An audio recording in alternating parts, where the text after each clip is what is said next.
नमस्कार, आदाब, सत श्री अकाल। खबरें अभी तक देख रहे हैं आप और मैं हूं आपके साथ नासिर कुरैशी। हरियाणा में दो चुनावों का शोर इस वक्त सुनाई दे रहा है। एक चुनाव है एक सीट के लिए और एक चुनाव है 18 जिलों में पंचायत चुनाव का। तो एक चुनाव है एक सीट, आदमपुर का उपचुनाव, और अभी आदमपुर के उपचुनाव पर बात करेंगे। पंचायत जो कि बहुत महत्वपूर्ण यूनिट होती है, गांव की सरकार होती है, उसको लेकर तो जोर आजमाइश चल रही है। लेकिन वजह यह है कि उस पर सिंबल पर चुनाव नहीं हो रहा। पंचायतों में कोई भी पार्टी सिंबल पर चुनाव नहीं लड़ रही, यह कहते हुए कि भाई ये तो भाईचारे का चुनाव है। गांव में माहौल खराब हो जाता है अगर सिंबल पर आते हैं, तो इसलिए जिसकी मर्जी हो वो चुनाव लड़े और गांव का विकास करवाए। लेकिन जो दूसरा चुनाव है आदमपुर का उपचुनाव, यह चुनाव बहुत महत्वपूर्ण तरीके से हरियाणा की सियासत के लिहाज से देखा जा रहा है। इस चुनाव से बहुत सारे लोगों की साख दांव पर लगी है। इस चुनाव में हरियाणा की सियासत के दिग्गज मैदान में उतरना शुरू हो चुके हैं और ताल ठोक रहे हैं। चार पार्टियों की तरफ से अपने अपने कैंडिडेट उतारे गए हैं। बीजेपी ने भव्य बिश्नोई को चुनाव के मैदान में उतारा है, कांग्रेस ने जयप्रकाश को मैदान में उतारा है, इनेलो ने कुलराराम को मैदान में उतारा है और आम आदमी पार्टी ने सत्येंद्र सिंह को मैदान में उतारा है। अभी तक सबके दावे हैं जीतने के और ये दावे 2 तारीख तक होते रहेंगे, 2 नवंबर तक, जब तक रिजल्ट नहीं आएगा। और जब रिजल्ट आएगा तो सबकी तरफ से अपनी अपनी बातें फिर उसके बाद में कही जाएंगी, क्योंकि जीतेगा एक ही इंसान। लेकिन वो एक इंसान कौन होगा, इसका फैसला आदमपुर की जनता को करना है। और आदमपुर की जनता के दिल तक अपनी बात पहुंचाने की कोशिश सभी नेता कर रहे हैं और साथ में अपने विरोधियों पर जमकर वार पलटवार कर रहे हैं, व्यक्तिगत रूप से टिप्पणियां कर रहे हैं। आपको सब नेताओं की बात सुनाएंगे और कुछ चर्चा करेंगे आदमपुर के उपचुनाव पर।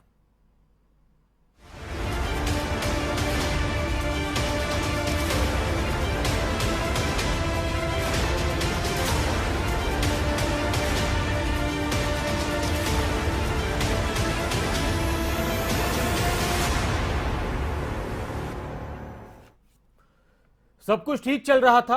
वैसे तो सियासत में सब कुछ ठीक नहीं चलता, कुछ ना कुछ गतिविधियां होती रहती हैं सियासत में। और सियासी लोगों की महत्वाकांक्षाएं, ज्यादातर सियासी लोगों की महत्वाकांक्षाएं बहुत ज्यादा होती हैं। विधायक बनना चाहता है कोई, मंत्री बनना चाहता है, मुख्यमंत्री बनना चाहता है, सांसद बनना चाहता है, कोई कैबिनेट का मंत्री बनना चाहता है, प्रधानमंत्री बनने की बहुत सारे लोग चाह रखते हैं। लेकिन कोशिशें, अच्छा नसीब और लोगों का प्यार, ये सब चीजें जब मिलती हैं तो कोई इंसान ऊंचाइयों पर पहुंचता है। तो आदमपुर को भजनलाल परिवार का गढ़ माना जाता है। कुलदीप बिश्नोई यहां से कई बार चुनाव जीते, उनके पिता यहां से कई बार चुनाव जीते और इस बार उनकी कोशिश है कि उनके बेटे यहां से चुनाव जीतें। और कुलदीप बिश्नोई का यह फैसला, वो बार बार कह रहे थे कि मैं चाहता हूं कि मेरा बेटा चुनाव लड़े, और बीजेपी में वो शामिल हुए। कांग्रेस के खिलाफ उन्होंने राज्यसभा में वोट दिया था और वहीं से ही सब कुछ समझ में आ चुका था कि अब कुलदीप बिश्नोई कांग्रेस के नहीं रहेंगे, बीजेपी के हो जाएंगे, और वो बीजेपी के हो गए। और फिर बीजेपी ने उनकी बात मानते हुए उनके बेटे को टिकट दिया।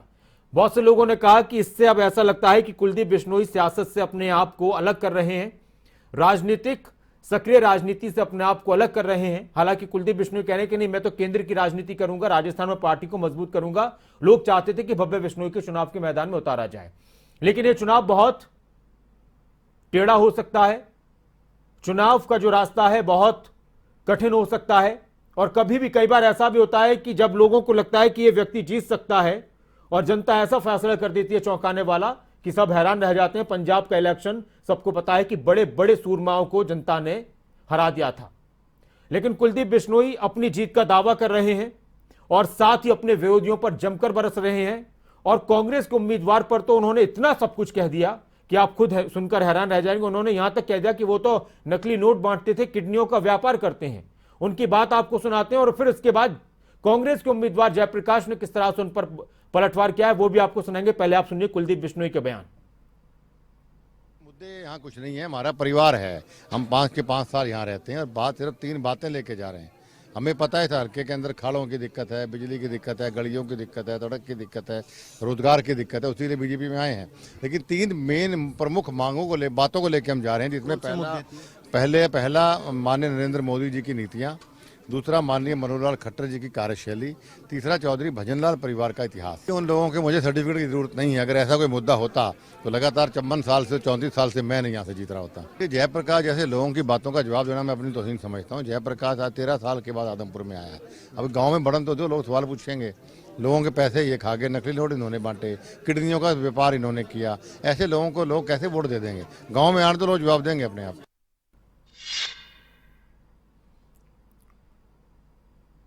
आपने सुना, कुलदीप बिश्नोई ने 3-4 बातें कही और बड़ी बड़ी बातें कही। उन्होंने एक तो यह कहा कि जयप्रकाश जैसे लोगों के सवालों का जवाब देना मैं अपनी तौहीन समझता हूं, यह आपने सुना। फिर उन्होंने यह कहा कि उन्होंने तो, जयप्रकाश ने तो नकली नोट यहां पर बांटे, किडनियों का व्यापार उन्होंने किया। इन पर तो बहुत गंभीर गंभीर आरोप है। फिर उन्होंने यह कहा कि आदमपुर तो हमारा परिवार है और हम यहां से बहुत शानदार जीत हासिल करेंगे और यहां पर कुछ मुद्दे हैं, यहां पर कुछ मुद्दे हैं। अब लोग उनसे सवाल कर रहे हैं कि यहां पर कुछ मुद्दे बचे ही क्यों? पानी का मुद्दा, शिक्षा का मुद्दा, स्वास्थ्य का मुद्दा। आप इतने दिन से विधायक, आपके परिवार से यहां की सत्ता चली है। चौधरी भजनलाल, स्वर्गीय भजनलाल मुख्यमंत्री रहे हरियाणा के। उन तमाम बातों के रहते हुए ये मुद्दे यहां पर बचे ही क्यों? आदमपुर का तो बहुत शानदार तरीके से विकास होना चाहिए था, विरोधी ये कह रहे हैं। कुलदीप बिश्नोई ये कह रहे हैं कि हमने तो अपने वक्त में विकास किया और अब विकास नहीं हो पा रहा था, अब आदमपुर पिछड़ रहा था, तो इसलिए हम बीजेपी में शामिल हुए हैं, ताकि सत्ता के साथ चलेंगे तो हमारे हलके का विकास होगा। तो इस पर विरोधी ये कह रहे हैं कि भाई ये कौन सी बात है? इसका मतलब तो ये हुआ कि अगर कहीं पर विपक्ष का विधायक है तो उसके क्षेत्र का तो विकास होगा ही नहीं, तो फिर सब बीजेपी में शामिल हो जाएं। फिर विरोधी ये भी कह रहे हैं कि दरअसल कुलदीप बिश्नोई ईडी से बचने के लिए, सीबीआई से बचने के लिए, 200 करोड़ रुपए का कोई मामला है उससे बचने के लिए बीजेपी में शामिल हुए हैं और इसलिए उन्होंने अपनी पार्टी से धोखा किया, यानी कांग्रेस से धोखा किया। कुलदीप बिश्नोई ने कांग्रेस के उम्मीदवार जयप्रकाश को लेकर बहुत सी बातें कही हैं, उन पर बहुत गंभीर आरोप लगाए हैं। जयप्रकाश की तरफ से कुलदीप बिश्नोई को जवाब दिया गया, उन्होंने क्या कुछ कहा वो भी सुनते हैं। मेरे खिलाफ कोई भ्रष्टाचार का आरोप नहीं है, मेरे खिलाफ कोई चरित्रहीनता का आरोप नहीं है, मेरे खिलाफ कोई भ्रष्टाचारिता का आरोप नहीं है। कुलदीप बिश्नोई के खिलाफ इतने भयंकर आरोप हैं जो प्रजातांत्रिक सिस्टम में कोई भी व्यक्ति उसको स्वीकार नहीं कर सकता। इसलिए बोला जयप्रकाश आई नहीं, उसको तो पहले उसका मानसिक संतुलन चेक कराओ, यादाश्त कमजोर हो गई है, हो सकता है इसलिए भटक के कांग्रेस पार्टी को छोड़ के बीजेपी का फैसला ले लिया। 2009 से 2013 तक तो मैं यहीं आदमपुर में था, कौन कहता बाहर गया। 14 में मैंने पार्टी छोड़ दी, पार्टी छोड़ने पास किसके आऊँ? कुलदीप बिश्नोई से पूछना, जयप्रकाश कभी बिका नहीं, जयप्रकाश टिकाऊ है, वो सोता बिकाऊ है। एक कहावत थी ना, सीन वो था फिल्म में, बाप के नाम का सहारा कमजोर लोग लेते हैं। वो अच्छे आदमी थे, अच्छा काम करे। कुलदीप तो भी बताए थे तन्ने 26 साल के कुकर्म करे, वो तो बताए। हरियाणा की एक और पार्टी है, उनकी भी सरकार हरियाणा में रही है और वो है Indian national Lokdal party. Indian national Lokdal party के फिलहाल एकमात्र विधायक हैं और वो हैं अभय चौटाला। अभय चौटाला की पार्टी और उनके प्रत्याशी इस चुनाव में जीत का दावा कर रहे हैं। अभय चौटाला यह कह रहे हैं कि इस चुनाव से इंडियन नेशनल लोकदल पार्टी को मजबूती मिलेगी और यह चुनाव जनता की तरफ से, आदमपुर की जनता की तरफ से बहुत सारे लोगों को सबक सिखाया जाएगा। इस चुनाव में किसानों की जो बात करता है उसकी जीत होगी। तो इंडियन नेशनल लोकदल पार्टी के जो प्रत्याशी हैं कोरडा राम, जिनको अभी कुछ दिन पहले ही, एक दिन पहले ही, नॉमिनेशन से एक दिन पहले, नॉमिनेशन की आखिरी तारीख थी, उससे एक दिन पहले ही उनको पार्टी में शामिल कराया गया और फिर उनको उम्मीदवार बनाया गया। लोगों ने यह पूछा कि आप अपने प्रत्याशी को, आप एक ऐसे व्यक्ति को टिकट दे रहे हैं, जब पत्रकारों ने सवाल किए, जो अभी हाल ही में कल ही आपकी पार्टी में शामिल हुए हैं, जब उनको उनकी पार्टी ने यानी कांग्रेस ने टिकट नहीं दिया तो वो आपके पास आ गए और आपने टिकट दे दिया, तो क्या आपके पास कोई ऐसा व्यक्ति नहीं था जिसको आप आदमपुर से उतारते? तो इस पर अभय चौटाला कहते हैं कि कोरडाराम ताऊ देवीलाल का लगाया हुआ पौधा है और वो किसानों की आवाज बुलंद करते रहे हैं, और जो किसानों की आवाज बुलंद करता है इंडियन नेशनल लोकदल पार्टी उनका साथ देती है। और अभय चौटाला ने यह भी कहा कि मैंने खुद किसानों की आवाज उठाते हुए किसानों के समर्थन में अपने विधायक पद से इस्तीफा दिया था, और जब लोगों ने यह पूछा कि आप किस तरह से इस मैदान में जा रहे हैं, ऐसी नौबत आई है आदमपुर में उपचुनाव की, इस पर आप क्या कहेंगे? तो कुलदीप बिश्नोई पर अभय चौटाला ने निशाना साधा कि यह सब कुछ उनकी वजह से हुआ है, उन्होंने सिर्फ और सिर्फ स्वार्थ की वजह से इस्तीफा दिया, मैंने तो किसानों के लिए इस्तीफा दिया था। और इसके साथ ही अरविंद केजरीवाल पर भी जमकर बरसते नजर आए इंडियन नेशनल लोकदल पार्टी के नेता अभय चौटाला। उनकी बात सुनिए। ये जो उपचुनाव है ये तो थोपा गया है। बड़ौदा का चुनाव जो था उसका तो एक रीजन था कि विधायक की डेथ हो, मैंने इस्तीफा दिया किसानों के लिए और इसलिए वहाँ का उपचुनाव हुआ है। लेकिन कुलदीप बिश्नोई ने जो इस्तीफा दिया इसके लिए तो लोग पूछेंगे कि तूने इस्तीफा क्यों दिया। आप मेरे से ये सवाल पूछ रहे हो कि तीसरा उपचुनाव क्यों हो रहा है, मुख्यमंत्री से पूछना और कुलदीप से उसके बेटे से पूछना चुनाव क्यों हो रहा है। ये तो केवल चुनाव इसलिए हो रहा है कि ईडी से डर के मारे कैसे उस ईडी से बचा जाए, कैसे वो 200 करोड़ का इनकम टैक्स का केस जो है उसको खत्म कराया जाए। इसके लिए कुलदीप बिश्नोई ने भाजपा ज्वाइन करी और भाजपा के पक्ष में अपना वोट डालने का काम किया। अब इसीलिए भाजपा ज्वाइन करके भाजपा के टिकट पे चुनाव लड़ रहे। ये लोगों के लिए नहीं लड़ रहे, ये तो अपने स्वार्थ के लिए चुनाव हो रहा है। हमारे पास हरियाणा में जब आएगा वोट मांगने तब लोग पूछेंगे, यहाँ कोई एजुकेशन का इशू नहीं है, यहाँ कोई बिजली फ्री का इशू नहीं है, यहाँ सबसे बड़ा SYL का मुद्दा है। इसको तो झूठ बोलने की आदत है और हरियाणा का व्यक्ति जो है झूठ बोलने वाले व्यक्ति पे लंबा चौड़ा विश्वास नहीं।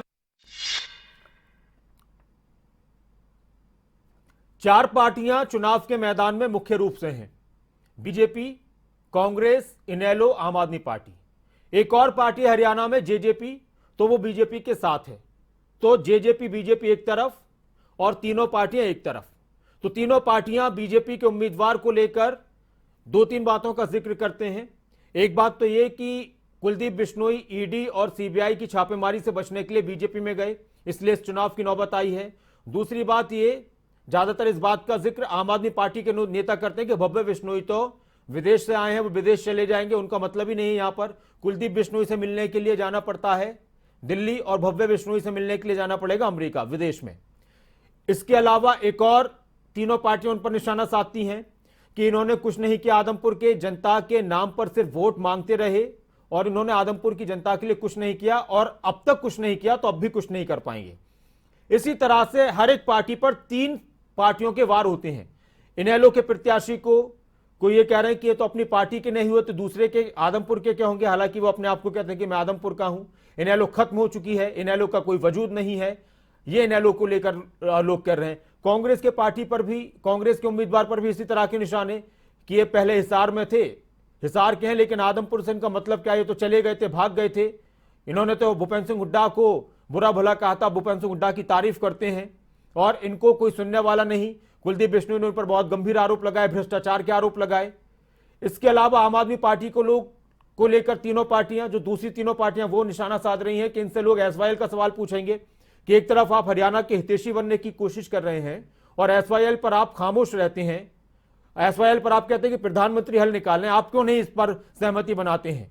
तो बहुत सारे सवाल एक दूसरे पर उठ रहे हैं और आदमपुर की जनता बहुत ध्यान से, बहुत संजीदगी के साथ सारे के सारे नेताओं को, सारे के सारे उम्मीदवारों को सुन रही है। अब सवाल यह है कि क्या आदमपुर की जनता कोई चौंकाने वाला फैसला करेगी या हैरान करने वाला फैसला करेगी, या जो ज्यादातर राजनीतिक पंडितों के जहन से बातें निकल रही हैं उसी तरह का कोई फैसला होगा। लेकिन आम आदमी पार्टी जो ताल ठोक रही है इस चुनाव में, वो किस तरह से अपने विरोधियों पर निशाना साधते हैं। सुशील गुप्ता क्या कुछ कह रहे हैं, राज्यसभा सांसद आम आदमी पार्टी के नेता, उनकी बात सुनते हैं। आदमपुर उपचुनाव मुख्य तौर पे टिकाऊ और बिकाऊ के बीच है। आदमपुर उपचुनाव मुख्य तौर पे स्थायी और अस्थायी के बीच में है। आम आदमी पार्टी का कैंडिडेट टिकाऊ है, यहीं पे पैदा हुआ, यहीं पढ़ा, यहीं बढ़ा। बीजेपी का कैंडिडेट बिकाऊ है। राज्यसभा के चुनाव में अपोजिशन पार्टी को मोहर लगा के अपने बेटे के ऊपर 200 करोड़ रुपए के इनकम टैक्स के केस और ईडी के केस से बचने के लिए बिक गया। जेपी साहब चुनाव हारे और भाग गए। अब टिकट मिली तो दोबारा आए। जहां तक इन लोगों की बात है वो तो खत्म हो चुकी है। कांग्रेस भी इस देश में ना जीतती, या जीतती है तो बिक जाती है। तो जो जीतते ही नहीं, जीतते हैं तो बिक जाते हैं, उनका जिक्र क्या करना है।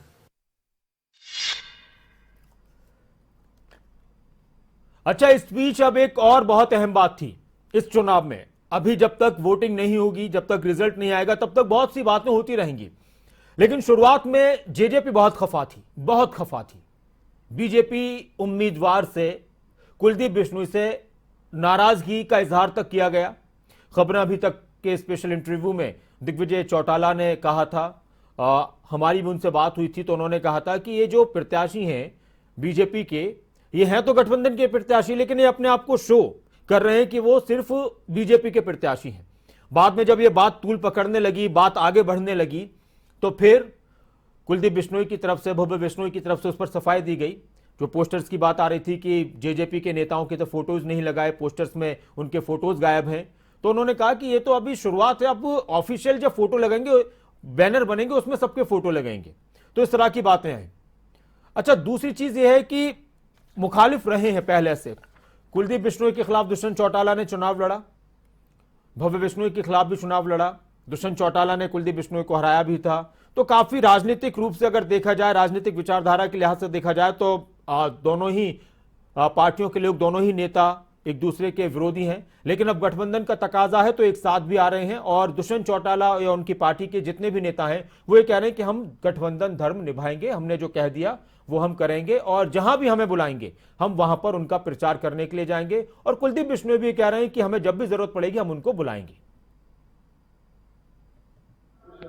फरीदाबाद भी कहा था, आज भी कह देता हूं कि हमारे राष्ट्रीय अध्यक्ष ने हांसी के अंदर चुनाव डिक्लेयर होते ही कहा था कि हम गठबंधन धर्म निभाएंगे। और सरदार निशांत सिंह जी नॉमिनेशन पर भी गए थे।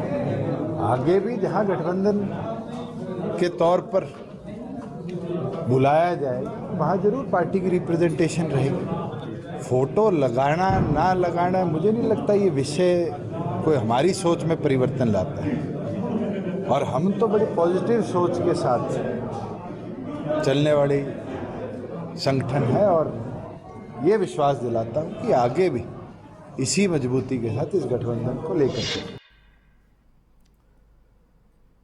तो ये तो बात हुई आदमपुर के रण की। उपचुनाव है, अभी तक सभी की जीत के दावे हैं, सब अपने आप को बहुत मजबूत बता रहे हैं, सब इस चुनाव से अपनी दमखम की बात कर रहे हैं, अपने प्रत्याशियों की जीत का दावा कर रहे हैं। आदमपुर के लोगों के दिल में क्या है? भजनलाल परिवार है, कुलदीप बिश्नोई है, भव्य बिश्नोई है, या फिर उनका मन इस बार कुछ और है? यह आने वाला वक्त बताएगा। तो आदमपुर के रण पर यह बात हुई। अब एक और जंग छिड़ी हुई है, चुनाव की जंग, और वो है हिमाचल में, जहां एक तरफ पहाड़ों पर मौसम ठंडा होता जा रहा है तो सियासत की गर्मी भी बढ़ती जा रही है। अब आपको हम दिखाएंगे हिमाचल की सियासत से जुड़ी कुछ अहम खबरें।